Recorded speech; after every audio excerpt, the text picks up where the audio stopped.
এইবার জালসা শুনে মাইয়া লোকটা বাড়ি গেছে, ভাই মোটা হুঁস বেটে ছেলে, হুঁস তো পুরা নেই, উ করে যারা চাল্লা করে চাল্লাক, আর যেটা মোটা হুঁসু বাড়ি যা করেছে কি সকালবেলা চালকালের রুটি হাতে পাকা ছিল, পাকাইতে পাকাইতে বেচারি করেছে কি রুটিটা হয়েই গেছে মোটামুটি, আর দুই একবার এরকম করলে হয়ে যাবে।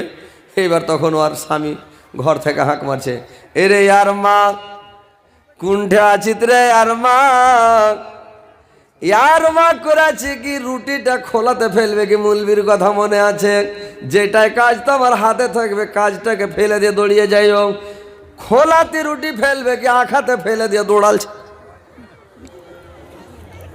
এক সারপাটে আর স্বামীর কাছে কি কয়েছে জি আর বাপ, ইয়ার বাপ বলছে রে আর মা মাথাটা টন টন করছে, মাথা খুব ব্যথা করছে রে, রাতে জালসা শুনে রাত জায়গা আছি মাথা ব্যথা করছে, একটু তেল গালাকে গরম করে এনে চাঁদি খেনে দে তো, যদি মাথার টনটনিটা কমে যায়। ই পাগলি করেছে কি স্বামীর কথা শুনে ধরতে ধরতে যে একবারে এক খোরা তেল গড় গড়া করে উতলালছে রে ভাই, আর দু চারটে রসুনের কুয়াগালা ভেঙে দিয়ে দিয়েছে, আর গড় গড়া করে উতলা আর কাপড়ে করে ধরে নিয়ে যাওয়ার চাঁদিতে এক খোরা তেল ঢেলে দিয়েছে, আর যেমন ঢেলে দেওয়া চুল টুল সব পুড়া হয় একেবারে সেইটা গেছে, চাঁদিতে লেগে গেছে একবার। ই তো অজ্ঞামাগা মরে গেল, তোড়ে পায়ে উঠে গেছে যে মরে গেল। ও পাগলি ওকে কি মৌলভী সাহেব বলেছে আর চুলটিকে পুড়িয়ে দিও লে যা।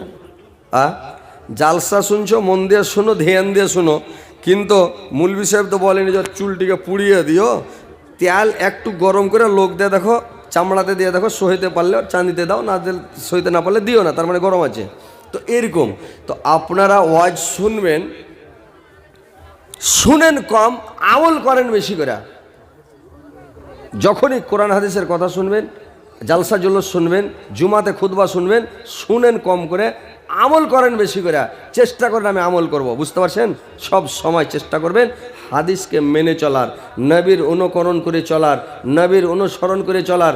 আমরা হচ্ছি উম্মতে মোহাম্মদী, আমরা সব সময় আমরা উঠবো, বসবো, ঘুমাবো, খাবো, পিবো, যা কিছু করবো নবীর সুন্নাত তরিকা মোতাবেক, কিন্তু আমাদের কাজ নবীর সুন্নাত তরিকা মোতাবেক হচ্ছে ভাই, হচ্ছে জি। আমাদের ড্রেস বেশভূষা আমাদের নবীর সুন্নাত তরিকা মোতাবেক হচ্ছে, কিচ্ছু হচ্ছে না। আমাদের বেধর্মীর মতো ড্রেস, বেধর্মীর মতন চলাফেরা, উঠা বসা, খাওয়া পিয়া সব কিছু বেধর্মীর মতো, আমাদের কাজ ভালো হচ্ছে না ভাই। তো আমরা উম্মতে মোহাম্মদী, আমাদের সব সময় নবীর অনুকরণ করে উঠতে বসতে চলতে ফিরতে খেতে পিতে পেশাব পায়খানা সব সময় যেন নবীর সুন্নাত তরিকা মোতাবেক হয়। আর যে কোনো কাজ করবেন শুরুতে বিসমিল্লাহ বলবেন আর কাজটা শুরু করবেন। যে কাজের শুরুতে বিসমিল্লাহ হয় না সেই কাজটা লেজ কাটার মতো হয়ে যায়, ভালো হচ্ছে না। কিন্তু আপনি যে কোনো কাজ শুরু করবেন বিসমিল্লাহ বলে শুরু করেন আর নবীর সুন্নাত তরিকা মোতাবেক শুরু করেন, ইনশাল্লাহ আপনারা কামিয়াবি হয়ে যাবেন। আর যদি নবীর সুন্নাত ছেড়ে দেন সব কিছু বেকার। তো যাই হোক, আমি যে আয়াত পরিবেশন করেছি ইনশাআল্লাহ সামনে রেখে কথা বলবো, কথাগুলো গুরুত্বপূর্ণ কথা, শোনার পরে কিছু আমল করার চেষ্টা করবেন। আর আল্লাহ পাক কোরআনের মধ্যে প্রায় জায়গায় অনেক সূরাতে অনেক জায়গাতে খালি কিয়ামতের কথা বলেছেন। কেন? আল্লাহর নবীকে বলেছেন তুমি কিয়ামতের কথা বলে বলে ভয় দেখাও, মানুষকে ডর দেখাও। সেই দিনটা ভীষণ দিন, কঠিন দিন, ভয়ঙ্কর দিন। সেই দিনটা বলে সবাই যেন ভয় করে। আল্লাহর সামনে দাঁড়াতে ভয় করতে হবে। আল্লাহর সামনে ঊর্ধ্বমুখী হয়ে উলঙ্গ অবস্থাতে সব সময় খালি আল্লাহ আমার কি হবে, আল্লাহ আমার কি হবে, খালি নফসে ইয়া নফসে ইয়া নফস, আল্লাহ আমার কি হবে, আল্লাহ আমার কি হবে। সব সময় মানুষ খালি আল্লাহ আল্লাহ করবে। কি হবে আল্লাহ, ডানে বামে কিছুই তাকাবে না। বাপকে দেখবে না বেটা, বেটাকে দেখবে না বাবা, ছেলেকে দেখবে না মেয়ে, মেয়েকে দেখবে না ছেলে। মানে এমন অবস্থা হয়ে যাবে, সব নিজে নিজে নাফসি নাফসি করবে। সেই দিনটা ভীষণ দিন, ওই দিনকে বলে ভয় করতে বলছেন আল্লাহ পাক। আর কোরআনে বলছেন যে তোমরা কিয়ামতের কথা বেশি বেশি করে স্মরণ করো। আর সব সময় যে কোনো কাজ করবেন আল্লাহর সামনে দাঁড়াইতে ভয় করতে হবে।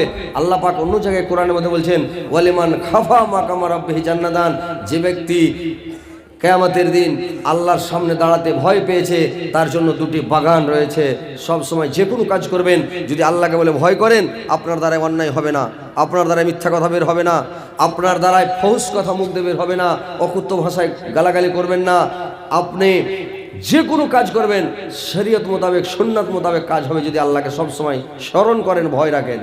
তো ভাই আল্লাহকে সব সময় স্মরণ করার চেষ্টা করেন আর কিয়ামত বলে ভয় করেন, যে কিয়ামতের দিনটা কত সাংঘাতিক দিন হবে। আল্লাহ পাক বলছেন বিসমিল্লাহির রহমানির রহিম, ইজা জুলজিলাতিল আরজু জিলজালাহা, যেদিন কিয়ামতের দিন ইসরাফিল আলাইহিস সালাম সিংহাতে যখন ফুঁক দেবে ভাই, এমন ভাবে জালজালা শুরু হবে, এমন ভাবে ভূমিকম্প শুরু হবে, যে এমন ভাবে ভূমিকম্প শুরু হবে, কলব ইয়াউমা ওয়াজিফাত, সেদিন যখন ভূমিকম্প শুরু হবে, মাটির ঝাঁকুনি শুরু হবে, মাটি চলতে চলতে চলতে চলতে মাটির ভেতরে যত ভারী বোঝা আছে, যত ভারী বোঝা আছে সমস্তকে উগলে ফেলে দেবে রে ভাই। ও আখরাজাতিল আরজু আসকালাহা, সমস্ত ভারী বোঝাগুলোকে বের করে ফেলে দেবেন। জমিনের ভারী বোঝা হলো, সবচাইতে ভারী বোঝা হলো জিন আর ইনসান, এই দুইটাই হচ্ছে ভারী বোঝা, আর অন্য কোনো ভারী বোঝা নাই। এত ভারী ভারী জিনিস আছে, পাহাড় পর্বত নদী নদী গাছপালা যত যা আছে, কত জীবজন্তু বড় বড় জানোয়ার আছে, কিন্তু ভারী নয়। জমিনের সবচাইতে ভারী বোঝা হলো জিন এবং ইনসান, এই জিন আর ইনসানকে বের করে ফেলে দেবে। ও আখরাজাতিল আরজু আসকালাহা ওয়া কালাল ইনসানু মা লাহা, আর এই তাজ্জব ব্যাপার দেখে মানুষ হতভম্ব হয়ে যাবে, কি ব্যাপার হয়ে গেল, এ কেমন হয়ে গেল। সব মানুষ খালি তাকাবে, আল্লাহ কেন এরকম হয়ে গেল, যে সারা দুনিয়া কাঁপতে কাঁপতে কাঁপতে সারা পৃথিবী শেষ হয়ে যাবে। দ্বিতীয়বার যখন সিংহায় ফুঁক দেওয়া হবে, সারা পৃথিবীটা শেষ হয়ে যাবে। কাল্লা ইজা দুক্কাতিল আরজু দাক্কান দাক্কা, একবারে পূর্ণভাবে চুরমার হয়ে যাবে, শেষ হয়ে যাবে, নিঃস্রাবদ হয়ে যাবে, কোনো নিশানা থাকবে না। সব যখন আসমান শেষ হয়ে যাবে, জমিন শেষ হয়ে যাবে, তারকারাজি শেষ হয়ে যাবে, চাঁদ সূর্য শেষ হয়ে যাবে, সারা পৃথিবীতে কোনো ফেরেশতাও থাকবে না। সমস্ত ফেরেশতাগুলো আসমান থেকে পড়ে দৌড় দৌড় করে মরে যাবে। ফায়াজান সাক্কাতিস সামাউ ফাকানাত ওয়ারদাতান কাদ্দেহান, আসমান ফেটে যাবে, জমিন ভেঙে যাবে, সমস্ত ফেরেশতাগুলো পড়ে সব মরে শেষ হয়ে যাবে। শরীফ বাজবে ইসরাফিল আলাইহিস সালাম। এবার ইসরাফিল আলাইহিস সালাম বেঁচে আছে, সমস্ত ফেরেশতা শেষ যখন হয়ে যাবে, আল্লাহ পাক ইসরাফিল আলাইহিস সালামকে বলবেন, এই ইসরাফিল তুমি দেখো সারা পৃথিবী ঘোরাও, তন্ন তন্ন করে খোঁজ করে দেখো আর কিছু মানে বাকি আছে নাকি, কোন মানে কেউ বাকি আছে নাকি।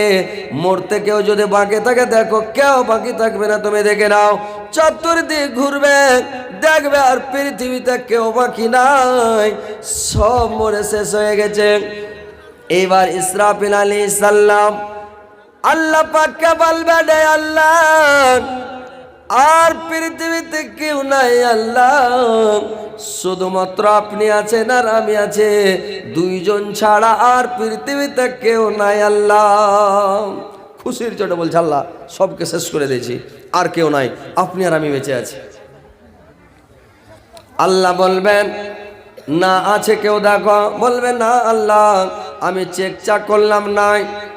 আল্লাহ পাক বলবেন, কুল্লু নাফসিন যায়কাতুল মাউত, আল্লাহ ব্যতীত প্রত্যেক প্রাণীকে সবাইকে মতের মজা চিখতে হবে, সবকে মরতে হবে। আল্লাহ ছাড়া পৃথিবীতে আর কেউ থাকবে না। আজরাইলকে ইসরাফিল আলাইহিস সালামকে বলা, আজরাইল আলাইহিস সালামকে বলা হবে।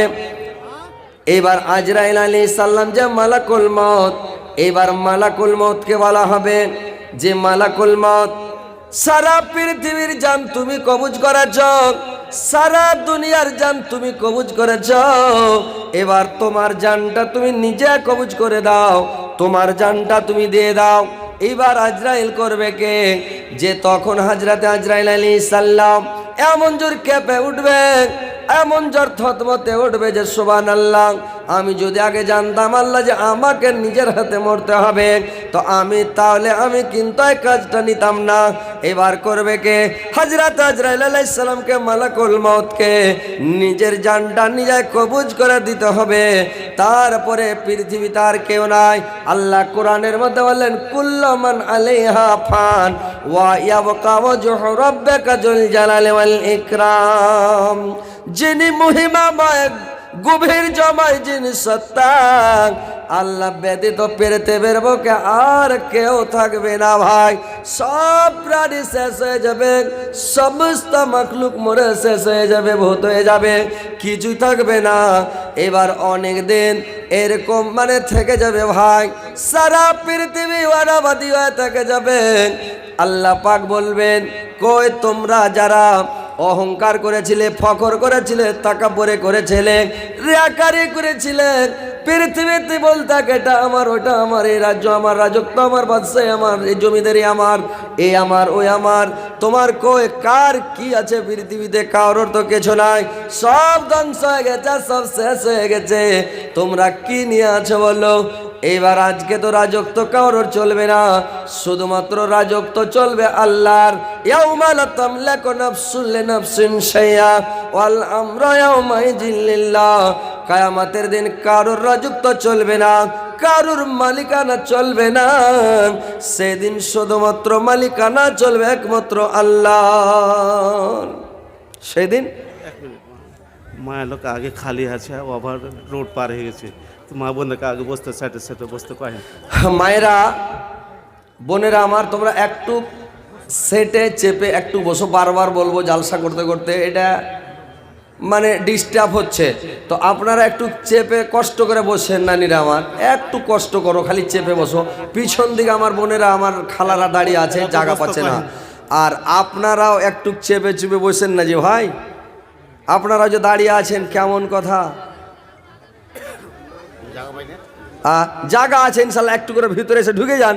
এদিকে ভিতরে এদিকে কত জায়গা, এগুলো তো অনেক জায়গা, এই সাইডে অনেক জায়গা পড়ে আছে, এক লোক কাটবে। আপনারা চলে আসেন, এদিকে ঢোকেন, এগুলাতে জায়গা পড়ে আছে, এদিকে জায়গা খালি পড়ে আছে, কানাতে কোনার দিকে। এদিকে চলে এসছেন না ভাই, ও মনে চলে আসেন এদিকে, চেপে চেপে একটু বসেন ভাই। আপনারা যদি বুঝা মানুষ, আর যদি এইভাবে জায়গা গোছা বসে থাকেন আর ভাইদেরকে কষ্ট দেন, এটা আপনাদেরকে ঠিক হবে না ভাই। দেখেন, পৃথিবীতে এসছেন, একদিন সবাইকে যেতে হবে ভাই। দুনিয়া থেকে নাম কামিয়ে যাও, পৃথিবীতে যেন ওই বলে কবি, এমনে ভাবে তুমি জীবন করো হে গঠন, মরেলে হাসিবা তুমি কান্দেবে ভাবন। এমন ভাবে পৃথিবীতে চলাফেরা করেন, আপনি যেদিন মরে যাবেন সারা দুনিয়ার লোক আপনার জন্য কাঁদবে, আপনি হাসবেন। যেদিন এসেছিলেন দুনিয়াতে, ওই যেদিন আপনার জন্ম হয়েছিল সেদিন আপনি কেঁদেছিলেন, সারা দুনিয়ার লোক হেসেছিল। যেদিন আপনি দুনিয়া ছেড়ে যাবেন আপনি হাসবেন, সারা দুনিয়া কাঁদবে। আপনি দুনিয়াতে দুনিয়ার মানুষকে মায়া মমতা দেন, দোষবন্ধু হিসাবে, পাড়াপড়তি হিসাবে, যার যেটা অধিকার আছে দিয়ে পৃথিবী